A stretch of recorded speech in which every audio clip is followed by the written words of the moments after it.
ഒരു ദിവസം ദുഷ്ടനായ ഒരു രാജാവ് മൃഗങ്ങളെ വേട്ടയാടുന്നതിനായി കാട്ടിലേക്ക് പോയി. നായാട്ടിനിടയ്ക്ക് ഒരു വേട്ടനായ ഒരു കുറുക്കനെ പിന്തുടർന്ന് ആക്രമിക്കുന്നത് കണ്ടു. കുറുക്കൻ എങ്ങനെയൊക്കെയോ രക്ഷപ്പെട്ട് ഒരു മാളത്തിലേക്ക് കയറി. എന്നാൽ അതിനു മുൻപേ തന്നെ വേട്ടനായയുടെ കടിയേറ്റതിനാൽ കുറുക്കൻ്റെ ഒരു കാലൊടിഞ്ഞ് അതിന് നടക്കാൻ കഴിയാത്തത്ര അവശനായിരുന്നു. ഇത് കണ്ട ആ രാജാവ് വേട്ടനായയെ പിന്തുടർന്നു. നടന്ന് നടന്ന് നാട്ടിലെത്തിയ വേട്ടനായ ഒരു മനുഷ്യൻ്റെ അടുത്തെത്തി. ആ മനുഷ്യൻ ഈ നായ തന്നെ ആക്രമിക്കാൻ വന്നതാണെന്ന് കരുതി രക്ഷപ്പെടാൻ വേണ്ടി വലിയ ഒരു കല്ലെടുത്ത് അതിനെറിഞ്ഞു. എന്നാൽ ആ കല്ല് നല്ല ഭാരമുള്ളതായതിനാൽ നായയുടെ കാലൊടിഞ്ഞു. ഇത് കണ്ട രാജാവ് ചിന്തിച്ചു, കുറുക്കൻ്റെ കാലിന് മുടന്തുണ്ടാക്കിയ വേട്ടനായയ്ക്ക് ഇപ്പോൾ കുറുക്കൻ്റെ അതേ അവസ്ഥ തന്നെ വന്നു. അങ്ങനെയാണെങ്കിൽ നായയെ എറിഞ്ഞ ആ മനുഷ്യന് എന്താണ് സംഭവിക്കുന്നത് എന്ന് നോക്കാമെന്ന്. അങ്ങനെ രാജാവ് ആ മനുഷ്യനെ കുറച്ചു സമയം പിന്തുടർന്നു.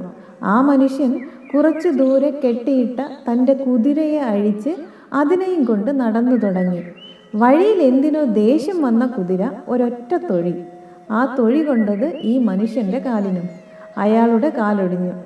വേദനയിൽ കുതിരയുടെ പിടിവിട്ടതിനാൽ അത് ഒറ്റയ്ക്ക് മുന്നോട്ട് പോയി. അത് വഴിതെറ്റി ഒരു കാട്ടിലൂടെ സഞ്ചരിച്ചു കൊണ്ടിരുന്നപ്പോൾ ആരോ മൃഗങ്ങളെ പിടിക്കാൻ കെണിയായി വെച്ച കുഴിയിൽ വീണു. അതിൻ്റെ കാലൊടിഞ്ഞു. ഇതെല്ലാം കണ്ണുകൊണ്ട് കണ്ട രാജാവ് അപ്പോഴാണ് ചിന്തിച്ചത്, ഇവരെല്ലാം അവരവർ ചെയ്തതിൻ്റെ ഫലമാണ് ഈ അനുഭവിക്കുന്നത്.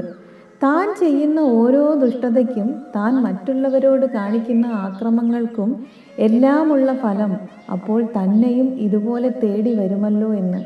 ഇത്രയും കാലം നല്ലതൊന്നും ചെയ്യാത്തതിനാൽ തന്നെ തനിക്ക് കിട്ടുന്ന ഫലങ്ങളും അതുപോലുള്ളതായിരിക്കും എന്ന് മനസ്സിലാക്കിയ രാജാവ് ഇതിൽ നിന്നും രക്ഷപ്പെടണം എന്നാഗ്രഹിച്ചു.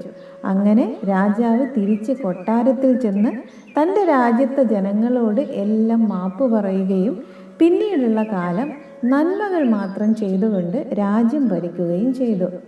കർമ്മഫലം ഏത് രീതിയിലായാലും ഈ ഭൂമിയിൽ ഓരോരുത്തരും സ്വയം അനുഭവിച്ച് തന്നെ തീർക്കണം. അതിനാൽ സ്വന്തം കർമ്മങ്ങളെ ശുദ്ധമാക്കുക.